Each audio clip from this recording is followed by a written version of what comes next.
अस्सलाम वालेकुम। मुझे रिसेंटली डॉक्टर मैथ्यू वॉकर की बुक व्हाई वी स्लीप देखने का इत्तेफ़ाक हुआ, जिन्होंने 10 साल हमारी नींद के ऊपर रिसर्च की है कि हम क्यों सोते हैं और इसका हमें क्या फ़ायदा है। क्योंकि अगर हम देखें तो ऐसा महसूस होता है कि पूरे दिन में सोना ऐसा काम है जो कि हमारा सबसे लेस प्रोडक्टिव काम है। ना इस दौरान हम कुछ अपनी अर्निंग के लिए कोई काम कर सकते हैं, ना हम इस दौरान कुछ सोशलाइज़ कर सकते हैं, ना हम इस दौरान कुछ सीख सकते हैं, बल्कि उल्टा सोने के दौरान हम ज़्यादा वल्नरेबल होते हैं, ज़्यादा गैर महफूज़ होते हैं। तो उन्होंने 10 साल इस चीज़ पर रिसर्च की कि हमारी नींद हमारे लिए क्यों ज़रूरी है। अगर अगर हम देख सकें कि सोने के दौरान हमारा दिमाग किस प्रोसेस से गुज़रता है, तो शायद हमें महसूस हो कि सोना ज़रूरी नहीं, बल्कि शायद पूरे दिन का सबसे ज़्यादा प्रोडक्टिव काम है जो हम करते हैं।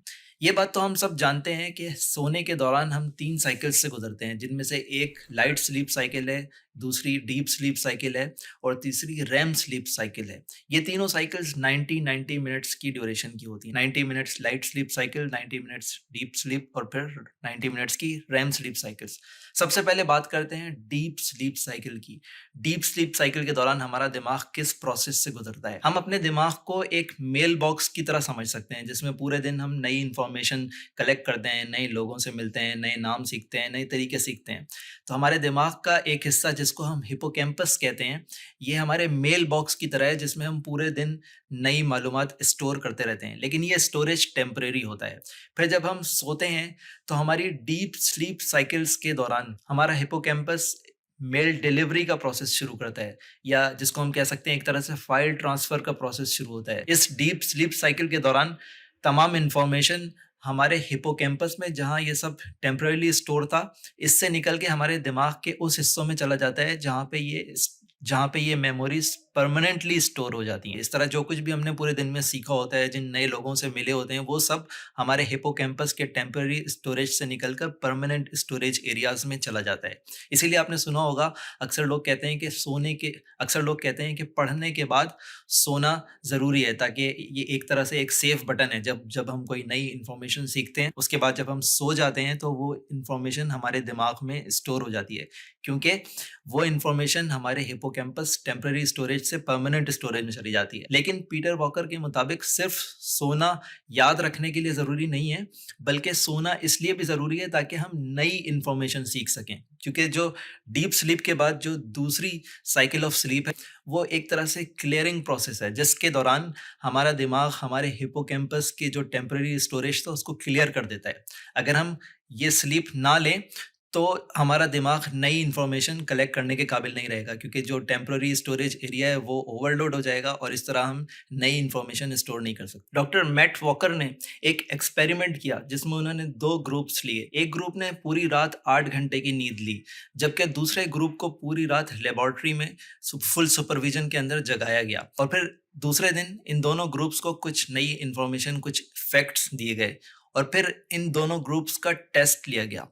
और फिर जो रिजल्ट सामने आए, उससे हमें पता चला कि जो लोग जिन्होंने पूरी रात नींद ली थी, उनके मुकाबले में वो लोग जो कि रात भर सो नहीं सके थे, उन दोनों की मेमोरी में तकरीबन 40% का डिफरेंस था। जो लोग पूरी रात जागे थे, वो उनके मुकाबले में जो रात भर सोते रहे थे, 40% कम फैक्ट्स को मेमोराइज कर सके थे। तो इस एक्सपेरिमेंट से ये कंक्लूड किया गया कि नींद ना सिर्फ नई इंफॉर्मेशन को टेम्पररी स्टोरेज से परमानेंट स्टोरेज में ले जाने के लिए मदद करती है, बल्कि नींद से हम नई इंफॉर्मेशन सीखने में भी हमें मदद मिलती है।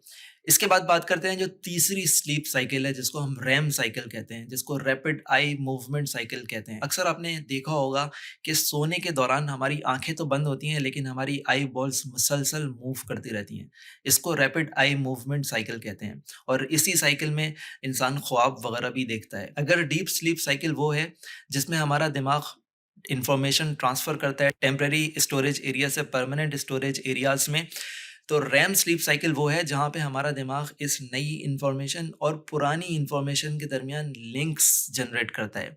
जो कुछ हमें पहले से मालूम होता है और जो नई इंफॉर्मेशन हमें अब मालूम हुई होती है, इन दोनों के दरमियान हमारा दिमाग कनेक्शंस एस्टेब्लिश करता है। यानी एक तरह से हम कह सकते हैं कि इस दौरान हमारा दिमाग जो नई इन्फॉर्मेशन हमें मिली होती है, उसकी इनसाइट्स लेता है, उसको अंडरस्टैंड करने की कोशिश करता है। कहा जाता है कि यही वो साइकिल है जिसके दौरान कोई राइटर, कोई पोएट, कोई सॉन्ग राइटर एक नया सॉन्ग लेके, एक नई शायरी लेके या एक नया पीस ऑफ राइटिंग लेके नींद से बेदार होता है। क्योंकि इस दौरान इंसान को क्रिएटिव आइडियाज़ उसके दिमाग में डेवलप होते हैं और यही रैम साइकिल ही वो साइकिल है जिसमें इंसान अपने इमोशनल ट्रॉमास से बाहर निकलता है। जब हम ख्वाब देखते हैं तो जो हमारे पिछले इमोशनल बैड एक्सपीरियंसेस होते हैं, उनका जो हम कहते हैं कि वक़्त हमारे पुराने दुखों को मदावा करता है, तो ये वो रैम साइकिल्स होती हैं जिसके दौरान हमारी इमोशनल रिकैलिब्रेशन होती है एक तरह से। डॉक्टर मैट वॉकर कहते हैं कि अगर आप अपने बचपन की कोई मेमोरी याद करने की कोशिश करें, तो आपको वो तमाम मेमोरीज़ याद होंगी जहाँ पे आपको कोई शॉक हुआ होगा, अपने पेरेंट्स से या किसी करीबी अज़ीज़ के खो जाने का शौक या अचानक आप किसी हादसे का शिकार होते-होते बच गए, उसका शौक। लेकिन आपको उस याददाश्त के साथ अब वो इमोशनल अटैचमेंट बाकी नहीं रही होगी। वो जो इमोशनल एक्सपीरियंस उस वक़्त आपको महसूस हुआ होगा, वो अब आपको महसूस नहीं होगा। उसकी वजह यही है कि जब हम रेम स्लीप साइकिल से गुज़रते हैं, तो इस रेम स्लीप साइकिल्स में हमारी इमोशनल रिकैलिब्रेशन होती है और जो हमारे पास्ट इमोशनल एक्सपीरियंसेस होते हैं, हम उनसे बाहर निकलते हैं। तो डीप स्लीप साइकिल हमें मदद देती है कि नई लर्न की हुई इन्फॉर्मेशन को हम अपने दिमाग में स्टोर कर सकें। जबकि लाइट स्लीप साइकिल हमें नई इन्फॉर्मेशन को लर्न करने में मदद देती है, जबकि रैम साइकिल इस तमाम नई इन्फॉर्मेशन को समझने में, इसको अंडरस्टैंड करने में, इसकी इनसाइट्स जनरेट करने में हमारी मदद करती है। इसलिए अगर हम फुल 7 टू 9 आवर्स स्लीप ना लें, तो हमारी लर्निंग एबिलिटी में बहुत ज़्यादा फ़र्क पड़ता है। हम नई चीज़ें सीखने इससे हमारी नई चीज़ें सीखने की एबिलिटी मुतासिर होती है। इसके अलावा इससे हमारी मेमोरी मुतासिर होती है। मैट वॉकर एक डिबेट में कहते हैं कि ये बात तो कोई सीक्रेट नहीं है कि जब जैसे-जैसे हमारी एज बढ़ना शुरू होती है, तो हमारी याददाश्त कमज़ोर होना शुरू हो जाती है, हमारी मेमोरी कम होना शुरू हो जाती है।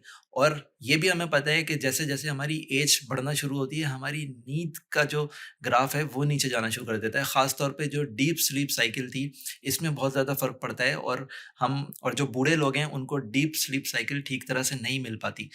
तो मैट वॉकर का कहना है कि इससे पहले हम समझते थे कि ये दोनों चीज़ें एज की वजह से एक साथ इंसान के ऊपर आती हैं। लेकिन अब हमें पता चला कि ये दोनों चीज़ें एक साथ एज की वजह से नहीं आती, बल्कि ये दोनों चीज़ें इंटर रिलेटेड हैं। क्योंकि एजेड लोग, बूढ़े लोग डीप स्लीप साइकिल नहीं ले पाते, इस वजह से उनकी मेमोरी मुतासिर होती है और जिन लोगों की डीप स्लीप साइकिल मुतासिर होती है, उनमें डिमेंशिया का खतरा भी ज़्यादा होता है। आज की इस वीडियो के लिए इतना ही। अगर आपको ये वीडियो पसंद आई है तो इस चैनल को सब्सक्राइब करें और इस वीडियो को लाइक करें ताकि आपको मज़ीद ऐसा कंटेंट मिलता रहे।